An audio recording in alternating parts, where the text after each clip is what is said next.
the music we listen to, everything going on outside. It's almost as if it's our own soundtrack to life. Last week I gave the analogy how if you were to listen to a movie without a soundtrack, it really wouldn't be much of a movie. It would be quite boring, actually. And in the same way, our life has a soundtrack. Kirtan is a form of call-and response meditation where we try to create a soundtrack to our life that allows us to connect with our inner self. Some people call it the soul, some people call it the super soul, some people call it the divine energy. Whatever it is that you call it, the purpose of Kirtan is to help us connect and raise the consciousness of ourselves, but also those around us, the room around us, the beings around us.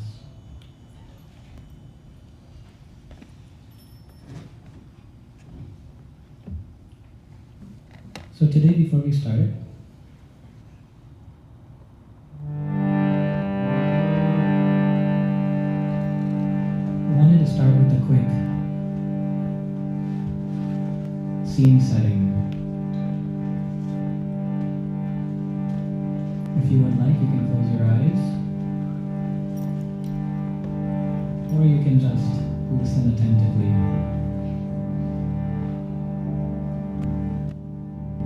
The ancient wisdom literatures talk about how fear arises when we forget who we are. Forgetting who we are is called dvitiya in Sanskrit. Dvi means two. It means we see something separate than our unity with our source. That illusory conception leads us to absorption into many things that are not helpful for us.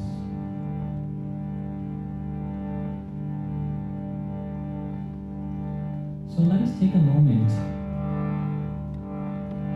to get oriented towards our consciousness. We are, after all, just units of consciousness. The ancient wisdom literatures say we are chit gana. Chit means conscious entities or fragments of consciousness. Just like how there are rays that come from the sun, which we can also call fragments of the sun. It is the same quality as the sun. And we're part of that sun when we realize our connection to the sun, and then we feel whole. Similarly, we feel connection with our source, which is called avidya and swarat, full consciousness, full independence. Then we are also feeling aligned and happy as we realize our original potential. If you would like, please close your eyes. All voluntary, of course. Try sitting up a little straighter than you were just a moment ago. And bring your awareness to your breath. And practice 4 breathing. 4 counts out and 4 counts in. Establish a pattern.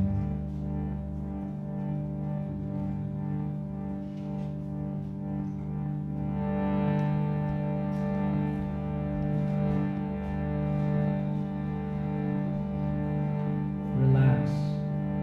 Let go of any turbulence that is passing through your mind. Right now, here and now, you do not need to do anything except be aware. That should be a relief. We are not human doings, we are human beings. So let us just be for a moment and observe what's going on. Take a look at your breath. Notice that it is automatic. Fortunately, you don't have to think about it that much. It is going on, and so are all the other functions of your miraculous biomechanical robot that we live in called the human body.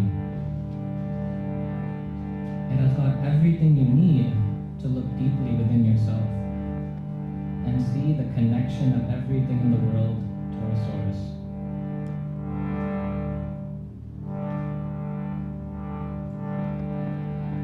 And now we will take a moment to notice our free will. Transfer your attention from your breath to your right hand. Just feel your right hand right now.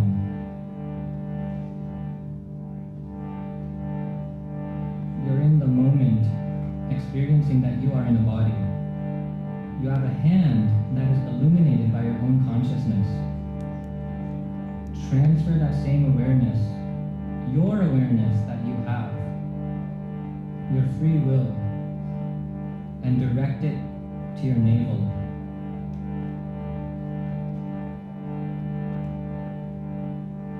And now move up a few inches to the left to your heart. Notice how it is just going on, as if directed by a higher power. Move up a little higher to your voice box. Just notice that you have an apparatus through which you can express yourself. You think it, then you can imagine it, and it comes out in words. Now bring your attention to that thought energy. It's material but very subtle. Step back in your mind and be an observer. Desires, plans, they come like turbulence on the ocean. Sometimes the mind is calm, sometimes it is stormy. But you are the observer. As it comes and goes, you are separate from your mind. What are you? You are the consciousness within this body. It is always alive. The body is only animated by us. Take a moment to experience how sound vibration affects you. Stay in your constitutional position as the observer of the mind and the body. The body is the field, and you are the knower of that field. And with great gratitude for this gift, the human body, which is like a boat that can take you across the ocean of material discomforts, bring your awareness back to your breath.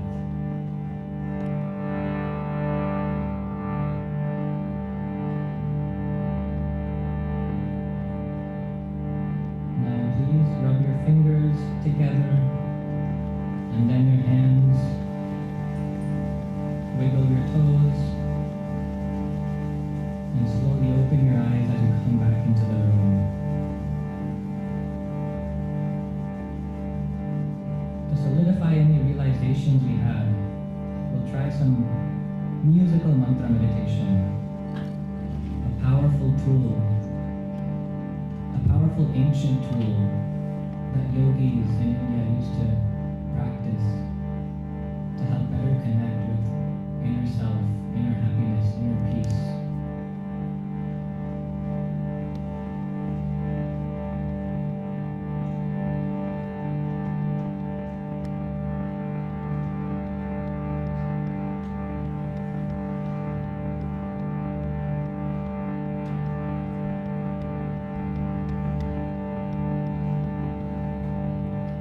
We'll start with this mantra.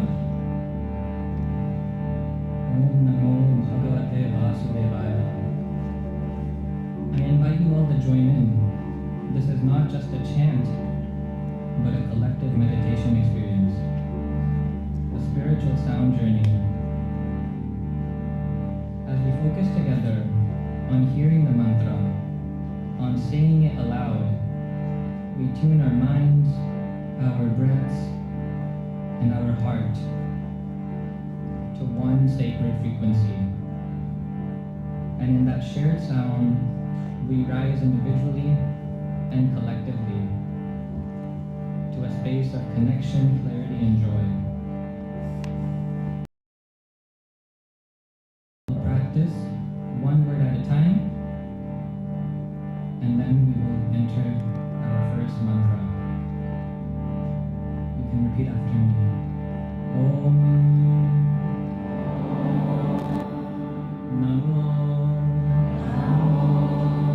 Bhagavate Vasudevaya.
So that was just the first part. We will now jump to another mantra. This is called Maha Mantra. Maha Mantra in Sanskrit translates to the greatest mantra. There's thousands and thousands of different mantras, but it is said that for the time, place, and circumstance we currently live in, the Maha Mantra contains the most potency. It contains the power of all the other mantras neatly packaged into one mantra with 3 words said over a period of 16 words and 32 unique syllables. So we'll do a quick practice. The first word is Hare, Hare, Hare, Hare, Krishna, Krishna, Rama. Rama, And when put together it goes Hare Krishna, Hare Krishna, Hare Krishna, Hare Krishna, Krishna Krishna, Hare Hare, Krishna Krishna, Hare Hare, Hare Rama, Hare Rama, Hare Rama, Hare Rama, Rama Rama, Hare Hare. Rama Rama, Hare Hare. Easy peasy. Feeling good?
So for those of you who have been here before, you know the drill, but for those of you who are new, we like to infuse our kirtans with a little bit of wisdom made practical, like I've been making a theme of. One of the reasons we brought this video to life is we want to focus on the traditions and not the trends, and our goal is to really highlight some of the original yogic literatures, the wisdom from those literatures that we can extract out and apply in our day-to-day lives such that we can lead more meaningful, intentional, peaceful, any other words? I covered them all, huh? Only those three words. Transcendent. Transcendent. There we go, that's creative. Profound. Help us live more profound lives. I was reading a book by Deva Swami, and he was mentioning how human beings are the only species, if they were to go extinct from the world would actually thrive. And he was saying that there's a growing movement called the Human Extinction Movement. Anyone want to take a guess what that means? So clearly something's not in alignment. Each species plays a role in the world to live in harmony with everything else, everybody else around it. But for some reason as humans, we have not yet found that harmony with everything around us. And that's why the yoga literatures are so profound, because they help us actually find that harmony.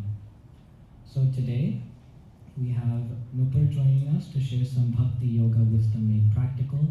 Nupur has been practicing Bhakti Yoga for over 15 years, 20 years, something like that. She's also an IT professional. She's also a mother for a wonderful family.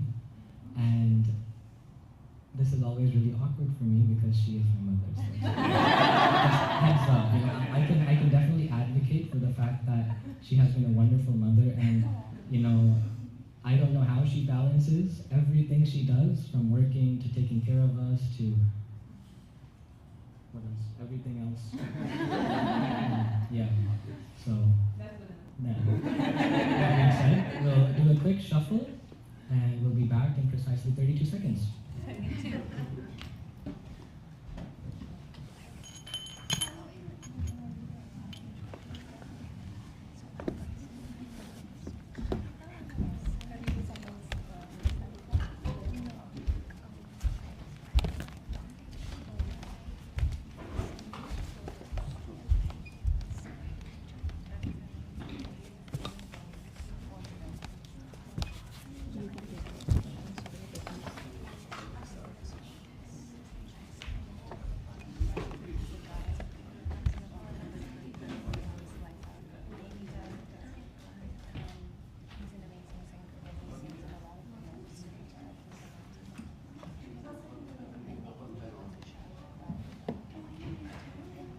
I think the 32 seconds are up.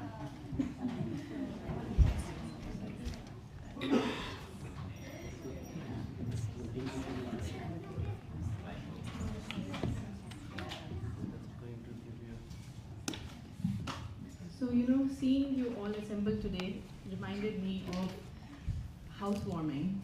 And we've done a housewarming, and we invited all our close family and friends and had some good food, but I never really understood the meaning. So right now, I was looking up the meaning and how housewarming started. And I found that actually housewarming started because when people would buy a new space, they would light a fire. And I'm like, we're not doing that here.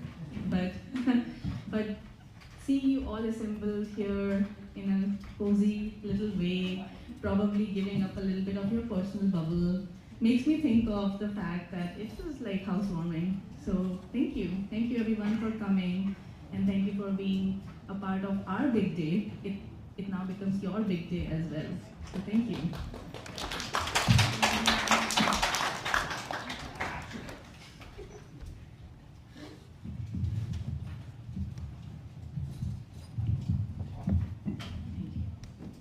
So today we'll be doing a reading and then a small activity from this book called Gita 3, How many of you know what Gita means? What this term really means? Yes? So it was recited by a lot No, of... just Gita. Oh. Just Gita. Song, yes, Oh, yes. like that. Gita means song. So this wonderful book is actually adapted from the book Bhagavad Gita, which you were just alluding to a moment ago.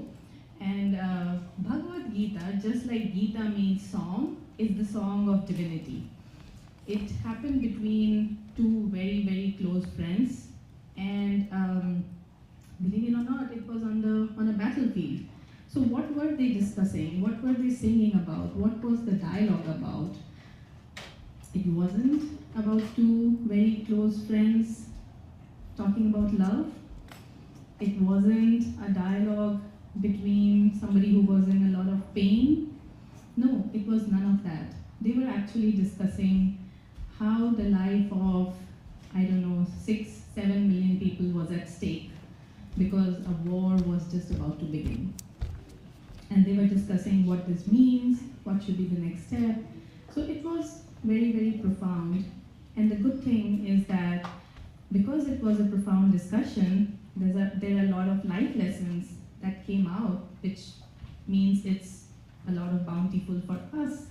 So I'll be reading from this book a little bit, and then you can follow along with me as I'm reading it. Hopefully I'm slow enough.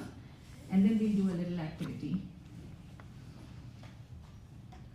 How much money is spent on gym memberships? We're talking about a membership here, but not a gym membership.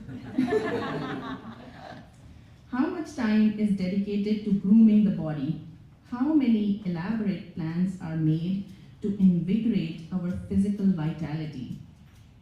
Keeping the body fit, healthy, and attractive is clearly a top priority for most people. While fixated on the external shell, however, we may have skipped a beat. Now this reminds me of a story of a king and 4 wives. So a king had 4 wives. His 4th wife he loved the most, and he bestowed her with the best of the gifts, gave her whatever she wanted. The 3rd wife, he liked to show off. So anytime he was on a tour, he would take that wife, show her around, and show her to everyone else whom he met. The 3rd wife was his very close confidant, and he would discuss matters with her and consult her. The first wife, he really didn't care much about her, so she was the neglected one. Now, this king realizes that he is about to die. He has 4 wives, so he starts going to each one and saying, "Hey, I'm about to die, would you come along?" So, who do you think he should go to first?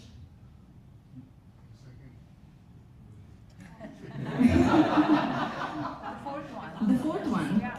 Yes, he will eventually go to the 2nd one too. But he first starts with the 4th one because he loved him the most. So when you love someone the most, you sometimes expect something back in return. That may not be a good thing because she says, "No way. I'm going to go with someone else the moment you are done." So he goes to the next one, the 3rd wife. He says, "Will you come with me? I have always shown you to everyone as a very proud person." She's like, "No way, not at all. I'm not coming with you." And so he now goes to the 2nd wife. This is the wife that he consulted and hided in the most, right? So when he goes to her and he says, "Will you come with me?" She's like, "Oh, well, maybe till the grave. I can see you get buried, and then I leave." And so he was very, very dejected. And he had no hope, no expectation from the first wife, because he never cared for her. But he still went there. And she said, "Yes, I would love to." And he was surprised. Now, well, as some of you may have figured, this isn't just a story. There is some hidden meaning to each of those 4 wives. Any guesses? Who's the 4th wife? The one that he loved the most. Materialistic things in life. Not quite, but that is one of the answers. But that's not the 4th wife. Your possessions, your materialistic things which you acquire in life. That's also one of the answers, but that was not the 4th wife. The 4th wife is the body. Remember we were talking about gym memberships here? Yeah. Right? We love the 4th body, the 4th queen or the 4th wife, which is the body. We love our body the most. We spend so much time, so much energy making sure that it's the perfect one. And that's not bad. We're not saying that we shouldn't be doing that. But then when it's the moment of death, no hope, right? So who's the 3rd wife? Sorry? Senses. That is part of the body, right? But, right, your material possessions, your wealth, your accomplishments, can they come with you when you die? No. They'll be like, you die here, I'm going with the other one. Going to somebody else, right? Who's the 2nd wife? Your intellect. Your intellect or brain. The 2nd wife is your family and friends. You confide in them, right? You make your choices based on what you hear from them. But can they come with you? They come to your grave, right? Who's the 1st wife? Soul. The soul. The most neglected, the unpampered, never nourished, but ready to come.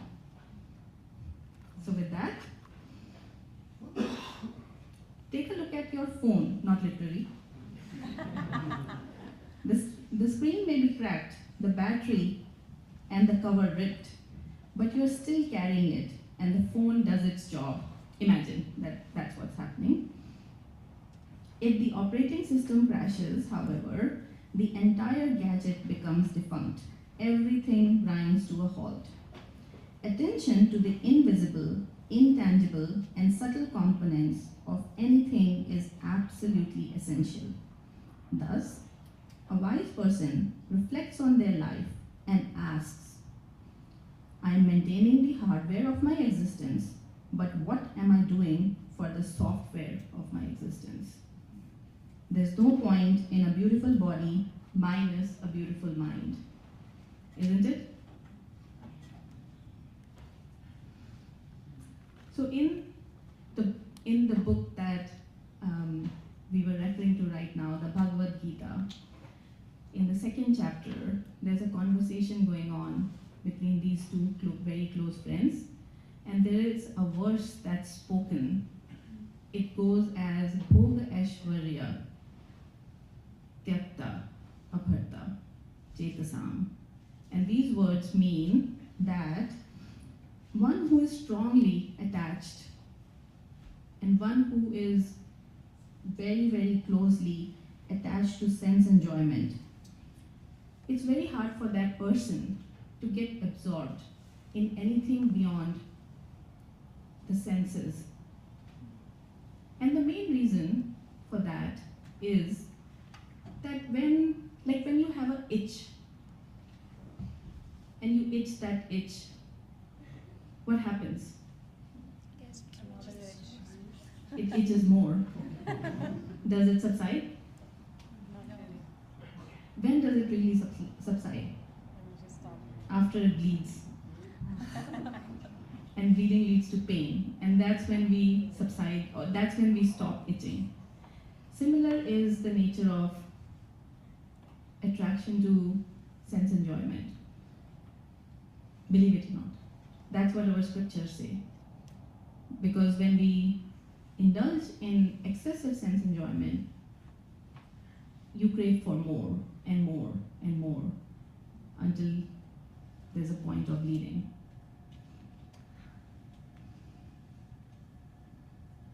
In chapter 6, Krishna, he's the speaker of the Bhagavad Gita, further explores identity and self-care.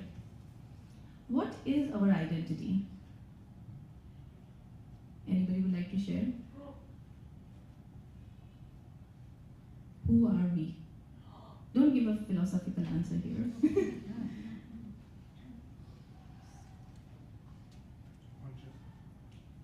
Yes, that was the philosophical answer I was not asking for.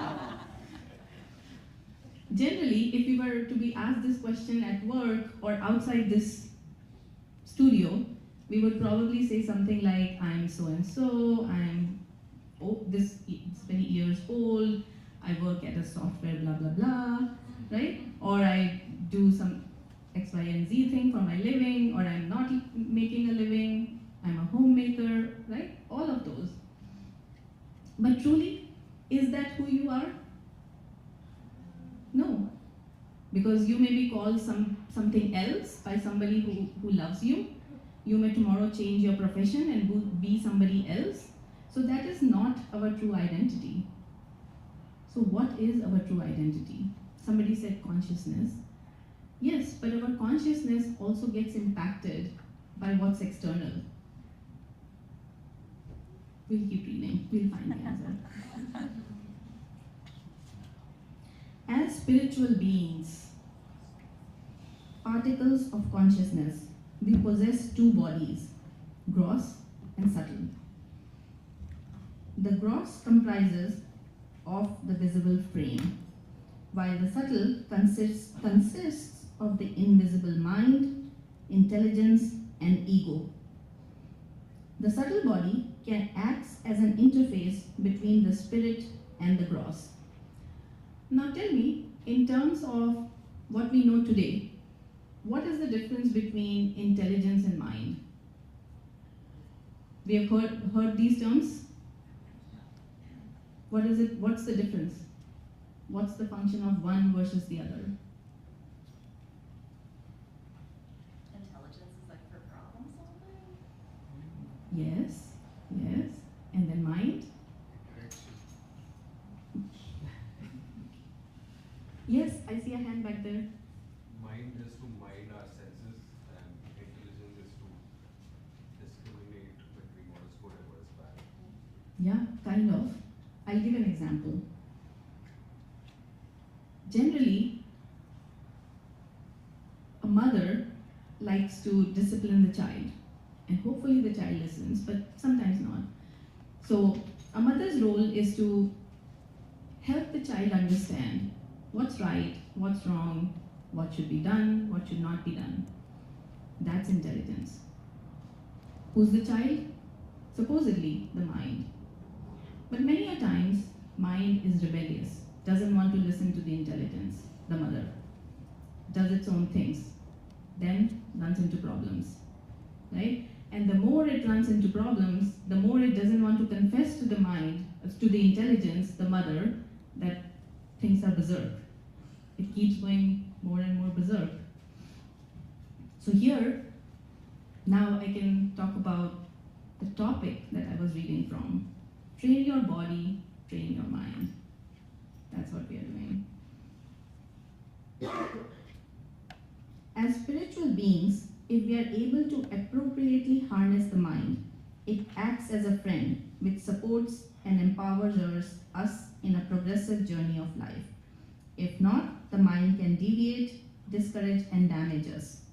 From day to day, hour to hour, and moment to moment, it can operate as an unseen enemy within.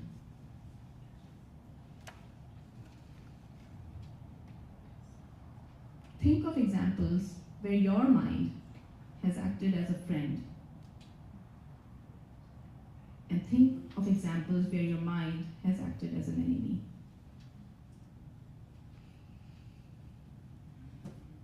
Don't have to share it loud. Just think. Many a times, right? I can think of so many examples myself.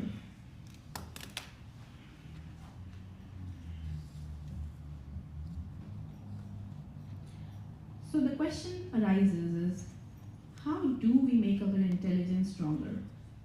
so that the mind listens. Think of anything that you have ever wanted to do.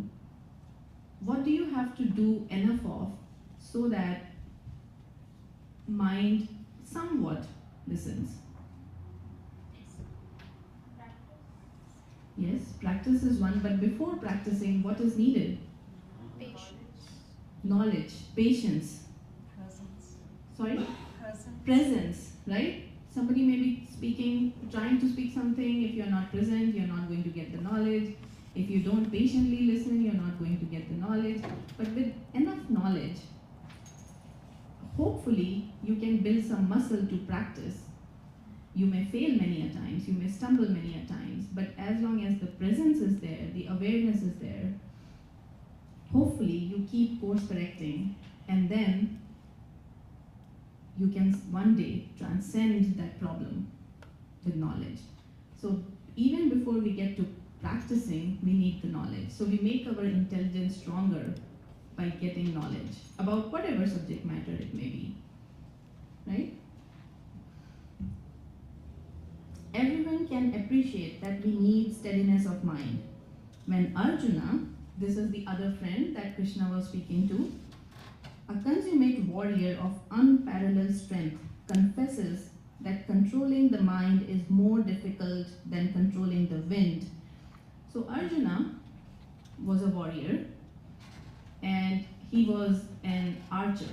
So he had bows and arrows, that's what he fought with. And he says here that I have a bow in my quiver that I can shoot to control the wind, but I don't have any arrow that can help me control my mind. And this is when Arjuna is talking about yoga, the yoga practice, which is sitting in a specific posture, keeping your eyes half closed. Why not fully closed? Yeah, because then you'll fall asleep. Why not fully open? Distractions. Oh, thank you for bringing that up. I recently read that the most distracted species was goldfish, with an attention span of 9 seconds. Recently, the humans take the gold medal from the goldfish to have the attention span of 8 seconds. So we are doing something good. Well, no. Yes, so the reason why our eyes are not open when we are practicing deep meditation is because then we are distracted. Now think about it. Some of you have been attending the whole retreat.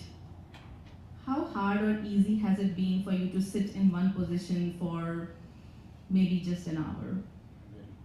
Very hard, right? And now imagine you have to keep your back erect, you have to keep your eyes half open, half closed, and you need to be meditating on something. It's going to be really hard. And this is exactly what Arjuna is telling Krishna. Hey, give me an instruction to control the wind. I can do that, but I can't control my mind. And Krishna reassures him that it is indeed possible. How? He asks. By detachment and discipline. Detachment. Now, does that mean that any sense pleasures or anything that we see around us, we just say, oh, I'm not going to worry about it, I'm detached, I don't need anything, I am nothing, I will be nothing, the nothing, nothing, nothing. No, we have to live, right? So if we have to live, if we have the body, then there has to be certain level of pleasure. What we are talking about here is not itching the itch to the point that it bleeds, right? So first, we must learn to mind our mind. How? Become an observer of the chatter. We shouldn't fall into the trap of identifying with every message that goes through our head. Sometimes with the mind, we are so impulsed to act the moment a desire or a thought comes. How many of you have caught yourself doing an activity, jumping to the next activity, leaving the first one unfinished, jumping to the third activity, leaving the second one unfinished, and then coming back to the first activity? What was I doing here? I've done it a lot of times at work, right? All the time at work. All the time at work, right? An email comes, a message comes, you're jumping around, and then you're like, how did I get here? No idea. So here, we are being told that we shouldn't fall into the trap of identifying with every message that goes through our head. We have a video camera over there. It's not working right now. But as it sees people come and go, laugh out loud, hopefully, eat, have fun, do you think it has any emotions? No, it's just observing everything happen with no emotions. That's how we need to also be with our mind. Don't try to shut off thoughts. Maybe let's try this exercise. Everybody close your eyes. And you can think of anything else except a pink monkey. You do not have to think about a pink monkey. Do not, please. No pink monkey thoughts in your mind right now.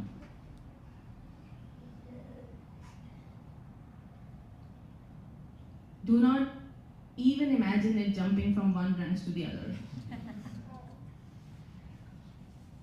Okay, I think that's enough. How many of us were not able to think about the pink monkey at all? I have a pink gorilla suit at home, so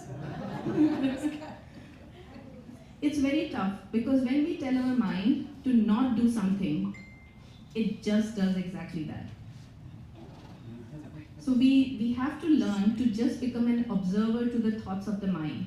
Don't accept them, don't reject them, just let them cross as they are. That's what it's being told to us. After all, the spirit soul is beyond the settle and gross coverings. This vision of non-identification helps us utilize the positive, functional, and empowering thoughts, leaving aside the negative, wasteful, and destructive ones. Some thoughts, though tempting and exciting, divert us from our purpose. We shouldn't give up what we want most for what feels good now, right? We shouldn't give up what we want most now for what feels good. Through detachment, we learn to ignore many of the mind's unwarranted demands. Now, will we succeed at it all the time, 100% of the time, starting today? No. We will fail many times. So, secondly, we need discipline. Former US President Harry Truman once said, "In reading the lives of great men, I found that the first victory they won was over themselves." Self-discipline with all of them came first. Detachment does help quieten the mind, but then discipline remolds the mind. Krishna proposes daily spiritual practice with particular emphasis on early morning meditation. We are trying meditation here. It's not early morning, but it's better than nothing. Though we naturally rebel against a regimen, the daily application is absolutely necessary. Otherwise, we fall short of our potential. The pain of discipline is uncomfortable. How many of us has experienced this? When we have tried to discipline ourselves in anything, it's uncomfortable first. Waking up early in the morning, going to the gym. We have come full circle. We were talking about gym memberships. Right? It's always hard, discipline. But then, the pain of regret is unbearable. How many of us have thought, no sweet for a month, given up within the month, and felt super guilty about it, right? It's okay. It's okay. That's what this is telling us. It's okay to let that pass because we have another chance. So with that, I hope all of you have an index card and a paper or a pencil or something to write with. I'd like you all to make 4 quadrants on that paper. So a line going from top to bottom and a line going from left to right in the middle.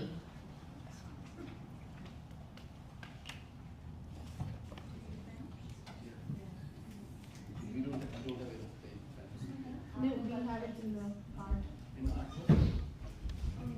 Can you get the small pen?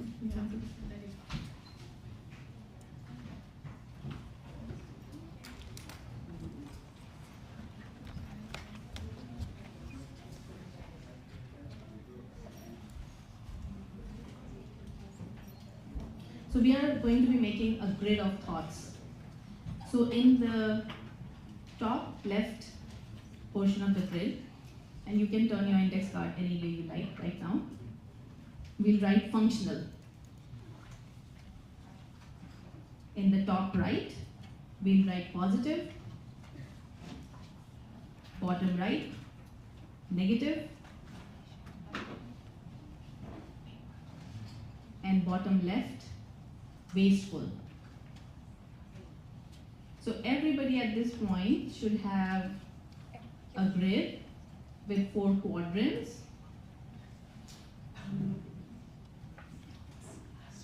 with the title of functional, positive, negative, and wasteful. So we are doing a little bit of a self-retrospection right now. I want you to think about yesterday, today, during the retreat, any time period that makes sense to you, and list out some thoughts that seem functional. Means you can act on them, they're little valuable, but then some thoughts are positive, they give you energy, they revitalize you. Some thoughts are negative, you want to give up, you're like, nah, I don't want to do this. They take energy out of you. And then some are wasteful. These are like unnecessary thoughts. So we are becoming the observer of the mind.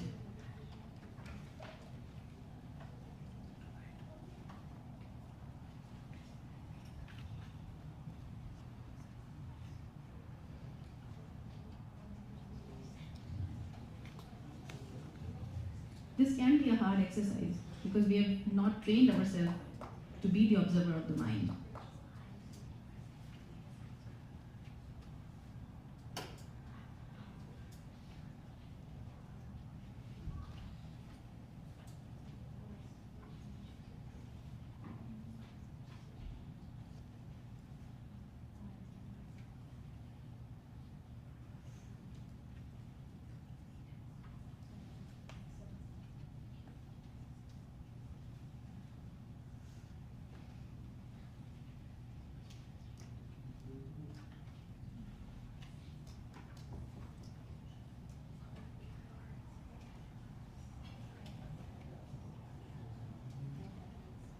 What was the category specifically? Functional, positive, negative, and wasteful.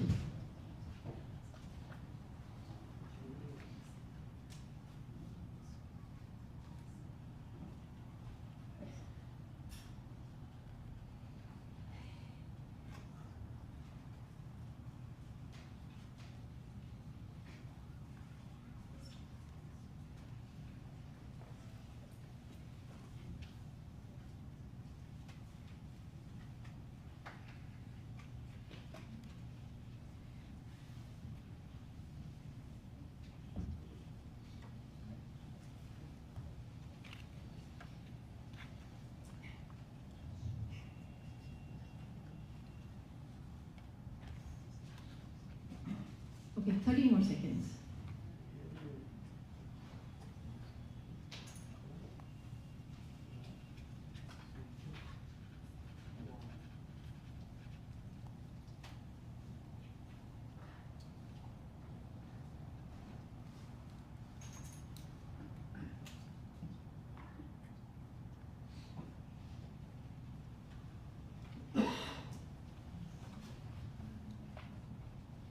Would anyone, any brave soul, be willing to share one wasteful thought?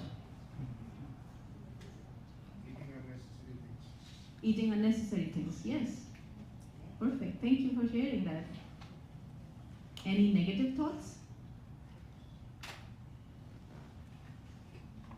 Reading the news. Aha. That can be controversial when you said that. This can be a very good activity for us almost daily, because at the end of the day, when we are ready to go back to bed, this can be a very good activity for us to reflect on, to think about what happened today. How much of my thoughts were positive, negative, wasteful, or functional. And slowly we can try to minimize the wasteful and negative and move into the upper quadrants more and more. I will end today with a funny quote.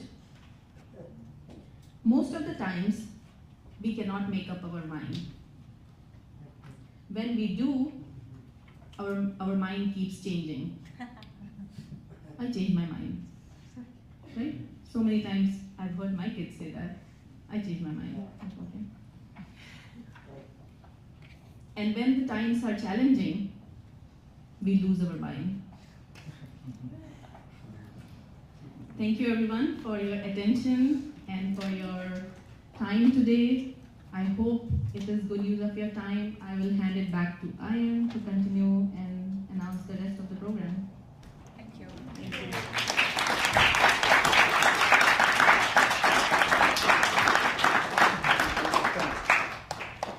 Just the pens. Only the pens. Keep your paper. That's for you.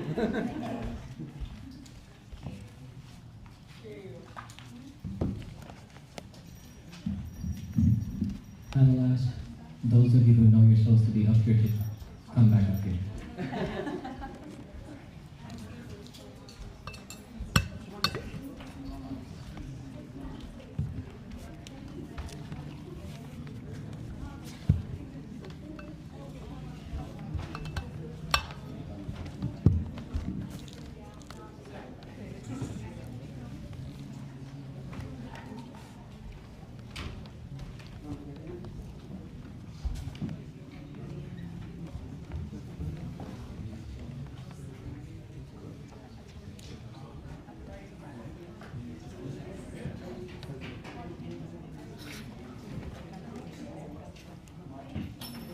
I know we've been sitting for a bit, so if you would like to take 20 seconds to stretch your arms, your legs. I'm not standing up, you all can stand up if you would like. We don't want to be meditating on how much our legs hurt.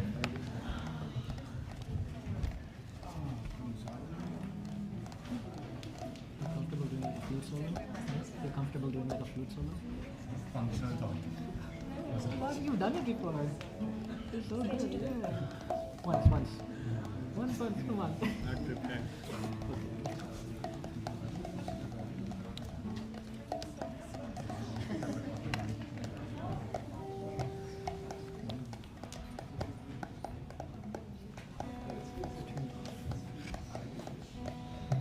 Yeah, you can. You just talk into it, I don't know which one that is. Okay, got it.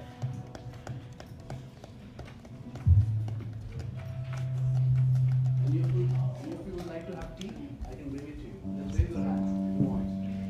Okay? 3, okay? The base will have.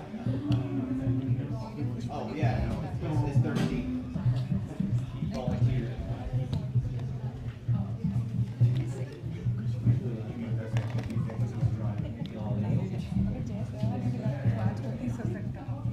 So we will conclude our short short break. They are bringing it. You are with tea here. They are bringing the tea.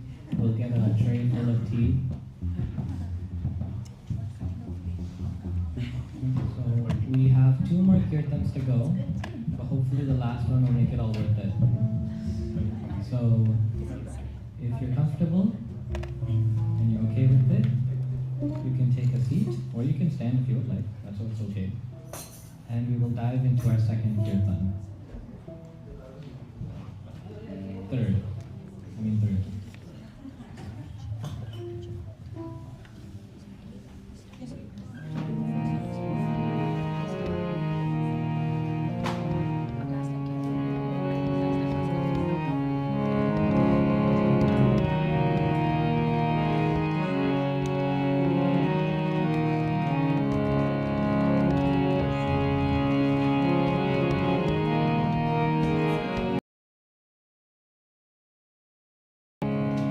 How's the temperature in the room? Is it warm, cold, just right?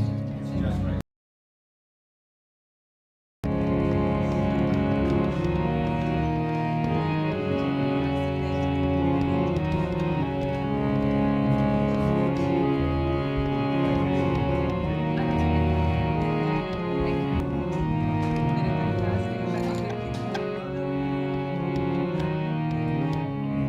This is the equivalent of drinking hot cocoa next to the fireplace.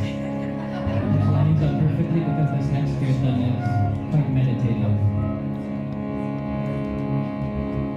This mantra has 4 words. Again, we'll do a quick practice round. The first word is Chaitanya. Chaitanya. Chandraya. Namo. Namaste.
will end with our theme song, the Mahamantra. Those of you who have been here frequently know that we always like to end with the Mahamantra because it's just something that you learn to remember. And for those of you who are familiar, you'll know that in the last kirtan, sometimes we have a little bit of an extra surprise for those who like to participate. Of course, it is optional, so in kirtan, oftentimes, actually traditionally kirtan was done out on the streets. People would walk with all their instruments and they just walk house to house, neighborhood to neighborhood, just spreading love and joy.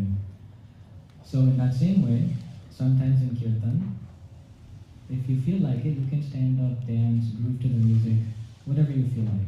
But at no point does it mean you have to or you must. At the end of the day, the most important thing in kirtan is that you're able to chant and you're able to hear. It creates a loop. You engage your tongue and you hear from your ear. So we don't need a trial run with this mantra, right? We've done it before? Everybody remembers? Yes? Okay.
did twice already, but this time a little differently. If it's okay with you, I'll take a couple minutes to share the story of how we came to be. Is that okay with you all? Yeah. Yes. Okay, so y'all can either stand up or sit down, whatever makes you comfortable. But I know that until one person sits down, no one will sit down. So I don't know if anybody wants to sit down. Oh, there we go, one person sat down. So those of you who now want to sit down can sit down.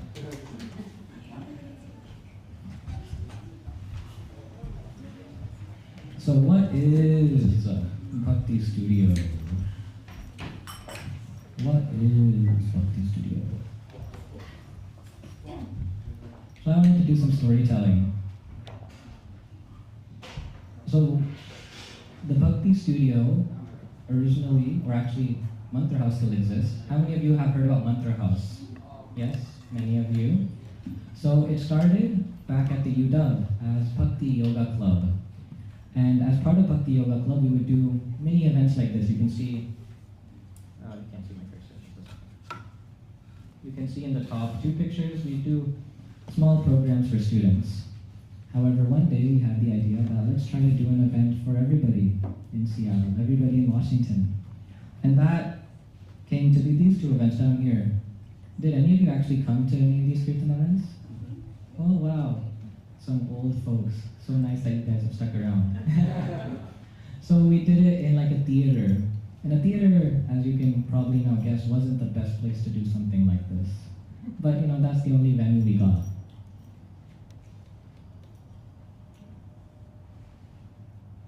From there we set a standard. We learned what works. We learned how we can take traditional yoga practice and bring it to the masses. And until recently, our main focus was just doing kirtan and helping spread wisdom. But over the past several months, we've expanded and grown. We've had more people in the community reach out who have offered willing to help with this mission, who want to teach, who want to spread wisdom, who want to maintain and preserve yoga practice as it is. Nowadays, what happens with yoga practice is those who are teaching yoga or those who are teaching spirituality, they add a little bit of their own flavoring. And with all that flavoring, what happens is when you go to each different studio or each different place, you get something slightly different. And our goal has been, and the reason we exist, it has been to preserve the original forms of yoga the way it was meant to be. So yeah, you can see this was on the UW Intellectual House campus, a huge, huge space. I would say easily like 8 times the size of this room. But I would say we fit approximately the same number of people. And I like it a lot better here because when everybody's closer together, the vibration is so much stronger and the energy is so much more cohesive. Otherwise, you can social distance and sit arm's length away and never know the person next to you. And from there, we grew consistency. Starting July or August of last year, we've been doing weekly Kirtan Soulfest. And then we expanded. We started doing more events online. We started doing wisdom events, meditation events.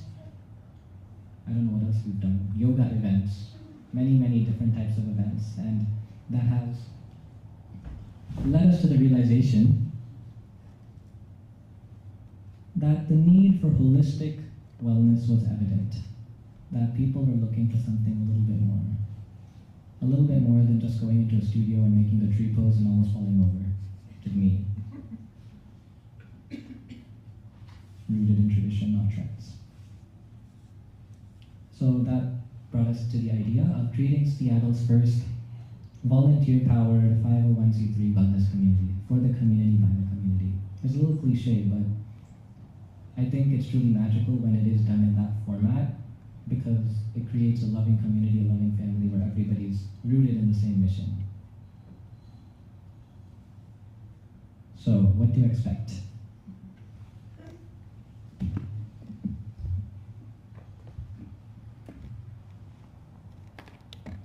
Meditation Kirtan. This. We plan to introduce yoga classes, yin yoga, hatha yoga, Ashtanga yoga, various different classes. I'm not much of a yoga expert myself. It's not the path that has spoken to me, but I know that it is important to many others in the community, and we'll do our best to bring that to life. ancient wisdom made practical, kind of in a format similar to the wisdom talk we had in the middle of the kirtan. We'll have programs which are dedicated specifically to wisdom. If you felt like you wanted more of that, we'll have more of that. Lifestyle and Ayurveda workshops, immersive retreats, community events. Sorry, I feel really bad for going through this 3 times now, so I'm gonna go through it faster. Workshops and series, you all know it, Values Lab, Cinema Night, Bhakti Book Club, the Self-Care Lab, Conscious Cooking, Kirtan Soulfest, and Beginning Bhakti. So I wanted to share what we currently have going on. This is next week's flyer, but I know even starting the week after that, we have 2 or 3 additional events. We'll have Stephanie back in the space on the 9th or the 10th. 10th? Yeah, 10th, and so we'll do mandala meditation. So we'll build a mandala together here and then play. Yeah, Stephanie was sharing some really cool stuff where using your artwork, she will create music as a visualization to the artwork you have created. Yeah, Sounds really cool. Score. A score, yes. So that being said, final and last page for tonight. If you feel inspired by this community, if you feel inspired by the mission and you want to be part of it, I know we were talking about memberships, but this might be a membership that is worthwhile because it takes care of your soul. It's $40 a month. It helps us take care of the space. It helps us take care of the space for those in the community. $40 nowadays isn't much, I think. I think Netflix is what, 25? Right, to binge watch? $25 to binge watch? So, if you feel inspired, of course, no pressure. And for those of you who do sign up today, we have a neat little meditation kit for you to take home with meditation beads, a meditation bag, a scarf, some incense sticks, a big book of your choosing, a small book of your choosing, and a lifetime of learning. That being said, I wanted to end with some gratitude and thanks to all of you for coming, our kirtan singers, dancers, and chanters. I want to thank Jasper, who's on the bass guitar, Jordan on the acoustic guitar. We had Shruti singing backup, she's there. We had Isabella also singing backup. And we have Manu on the flute. We have Kana on the drum. And we have Alicia on the cymbals.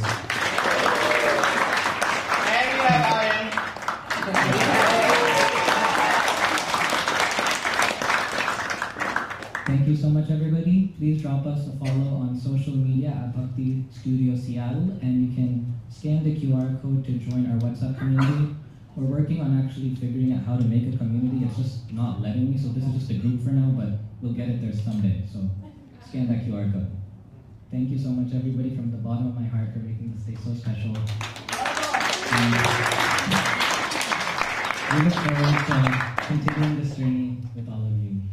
Oh, and yes, before you leave, we have a gift for you at the end of the door. Oh, and we also have food, of course. Yes, so we have food. We have an Italian cuisine with pasta and bread and salad and soup and a bunch of sweets, and I think we have chips and salsa left, so feast to your stomach's content.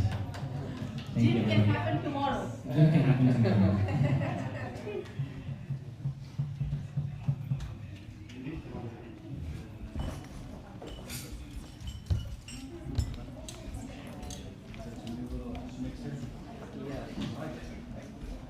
Last week we had so much trouble with it, but now we have figured it out. Because in the previous one, we only had one and we didn't have one.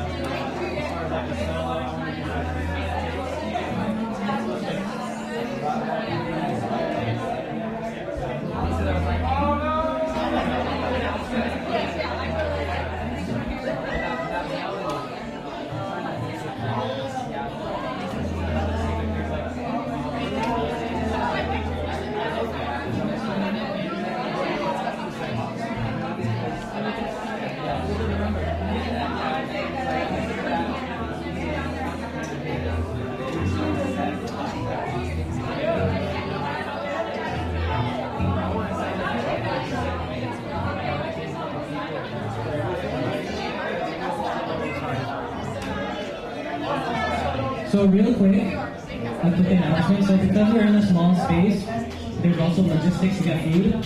We'll ask that you make the line going this way through the hallway. You come in through the entrance with your food and come back and sit. So we'll split the order. Everybody go out this door. Yes, that's right. That door.